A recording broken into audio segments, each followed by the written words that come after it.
Supreme Court ने दिया धारा 377 पर ऐतिहासिक फैसला। अब अपराध नहीं होंगे समलैंगिक संबंध। जय श्री राम दोस्तों, इमेजिन कीजिए आप एक आज़ाद देश में रहते हैं, लेकिन आपको अपनी पसंद के इंसान से प्यार करने के लिए 10 साल की जेल हो सकती है। अजीब लगता है ना? लेकिन 6 सितंबर 2018 से पहले इंडिया में यही सच था। एक 158 साल पुराना कानून जो बंद कमरों में 2 अडल्ट की मर्जी को जुर्म कहता था। आज के जस्टिस फाइल्स एपिसोड में हम बात करेंगे उस कानून की, उसके खिलाफ हुई लंबी लड़ाई की और उस हिस्टोरिक दिन की जब सुप्रीम कोर्ट ने कहा history owns an apology to the LGBTQ community. Supreme Court का एक ऐतिहासिक फैसला। भारत में 2 वयस्कों के बीच आपसी मर्जी के साथ समलैंगिक संबंध बनाना अब अपराध नहीं है। ये सब शुरू हुआ साल 1860 में। अंग्रेजों के शासन का वक्त था। लॉर्ड मैकॉले ने IPC इंडियन पिनल कोड बनाया। इसमें एक सेक्शन था, सेक्शन 377। इस लॉ ने अननेचुरल ऑफेंस को क्रिमिनलाइज किया, लेकिन प्रॉब्लम ये थी कि अननेचुरल की डेफिनेशन इतनी ब्रॉड थी कि इसमें सेम सेक्स रिलेशनशिप को भी लपेट लिया। इस कानून ने सिर्फ LGBTQ कम्युनिटी को ही नहीं, बल्कि हर सिटीजन की प्राइवेसी और पर्सनल लाइबिलिटी को एक खतरे में डाल दिया। धारा 377 सिर्फ एक कानून नहीं था, यह एक हथियार था। इस लॉ का बहाना लेकर लोगों को ब्लैकमेल किया जाता था। फैमिली रिजेक्शन और करियर ख़त्म होने का डर था। लाखों लोग क्लोसेट में रहने को मजबूर थे। डिप्रेशन और सुसाइड रेट्स बढ़ रहे थे। दरअसल कानून ने सोसाइटी को ये मैसेज दे दिया था कि ये लोग क्रिमिनल हैं। मैं यहाँ हूँ एक माँ के हिसाब से। My daughter is a lesbian and I accepted her in 1993 and therefore everything was okay for me, for her, because everybody had accepted. पर जब मैं because of her, मैं जब दूसरे बच्चों को LGBTQI कम्युनिटी के दूसरे इंडिविजुअल्स को मिलने गई तो मुझे पता चला कि ऐसा हमेशा नहीं होता। ये लड़ाई कोई एक दिन की नहीं थी। साल 2001 नेस फाउंडेशन पहली बार दिल्ली हाई कोर्ट में एक चैलेंज हुआ। उसके बाद 2009 the ray of hope Delhi high court ने सेक्शन 377 अनकॉन्स्टिट्यूशनल करार कर दिया। पूरे देश में जश्न का माहौल था।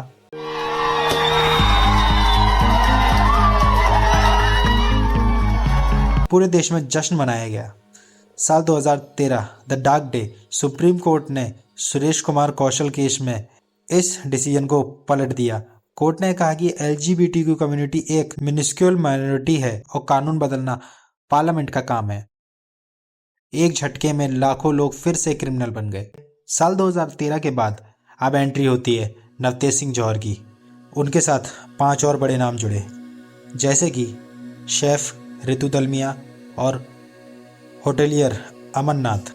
उन्होंने कहा हम कोई मिनिस्क्यूल माइनॉरिटी नहीं है, हम इस देश के एक टैक्स पेइंग सिटीजन हैं और हमें डिग्निटी के साथ जीने का उतना ही हक है जितना कि बाकी सब लोगों को। इस बार पिटीशन थोड़ा अलग था। इस बार सिर्फ सेक्स की नहीं, बल्कि right to sexuality, right to love और राइट टू प्राइवेसी की थी। 6 सितंबर 2018 5 जजों की बेंच और एक फैसला जिसने पूरी दुनिया का ध्यान इंडिया की तरफ खींचा। कोर्ट ने धारा 377 को पार्शली स्ट्राइक डाउन किया। इसका मतलब था कि 2 कंसल्टिंग अडल्ट्स के बीच फिजिकल रिलेशनशिप अब क्राइम नहीं है। मुख्य न्यायाधीश दीपक मिश्रा की अगुवाई वाली सुप्रीम कोर्ट की संवैधानिक पीठ ने आज साफ कर दिया है कि 2 वयस्कों के बीच सहमति से बनाए गए समलैंगिक संबंध किसी भी नजरिए से अपराध के तौर पर नहीं देखे जा सकते। सेक्सुअल ऑर्गेनाइजेशन बायोलॉजिकल है, कोई बीमारी नहीं। कॉन्स्टिट्यूशनल मोरालिटी सोशल मोरालिटी से ऊपर है। जस्टिस इंदु मल्होत्रा का वो सेंटेंस आइकॉनिक बन गया, हिस्ट्री ओन्स एन अपॉलजी, क्योंकि हमने सदियों तक उन्हें उनके बेसिक राइट से महरूम रखा। की गई है, जिसमें कहा गया कि LGBT समुदाय को भी समान अधिकार है और किसी भी तरह का भेदभाव उनके साथ होगा तो वो मौलिक अधिकारों का हनन माना जाएगा। समलैंगिकता जो है वो मानसिक विकार नहीं है, ये सुप्रीम कोर्ट ने कहा है। और ये कहा कि धारा 377 के जरिए यौन प्राथमिकताओं को अब तक निशाना बनाता जाया गया है और समलैंगिकों को छुप कर रहना पड़ा। समलैंगिकता को अंतर्राष्ट्रीय कानून के तहत पहचान मिली है और राज्य को किसी की निजता में घुसपैठ का हक नहीं है। इस फैसले ने रास्ता खोला, वर्क प्लेस पर डाइवर्सिटी आई, हेल्थ केयर में डिस्क्रिमिनेशन कम हुआ। लेकिन क्या सब खत्म हो गया? नहीं, डिस्क्रिमिनाइज तो हो गए, पर marriage equality, same sex marriage की लड़ाई अभी भी जारी है। सोशल एक्सेप्टेंस रातों रात नहीं आती, इसके लिए हमें अपनी सोच बदलनी होगी। नत्तेज सिंह जौहर केस हमें सिखाता है कि कानून पत्थर की लकीर नहीं होता, अगर हिम्मत हो तो 150 साल पुराने कानून को भी झुकना पड़ता है। अपनी जिंदगी अपनी तरफ से जी सकते हैं। they can live as they wish to live. They can have partners whom they wish to love, and to me it's a very important thing. And more than that, I feel that the parents now will not be as nervous as they were before. प्यार जुर्म नहीं है। अगर आपको लगता है कि यह जानकारी ज़रूरी है तो इस वीडियो को ज़रूर शेयर करें। क्या आपको लगता है कि इंडिया में मैरिज इक्वालिटी होनी चाहिए? कमेंट में अपनी राय बताएं। मैं इस केस से संबंधित कुछ हाईलाइट फैक्ट्स और ऑर्डर की कॉपी वीडियो में शो कर दूंगा, जिसे आप पॉज करके पढ़ सकते हैं। अगर पूरा ऑर्डर पढ़ना चाहते हैं तो उसे मैं डिस्क्रिप्शन में छोड़ दूंगा, जिसे मैं PDF के तौर पर डिस्क्रिप्शन में डाल दूंगा।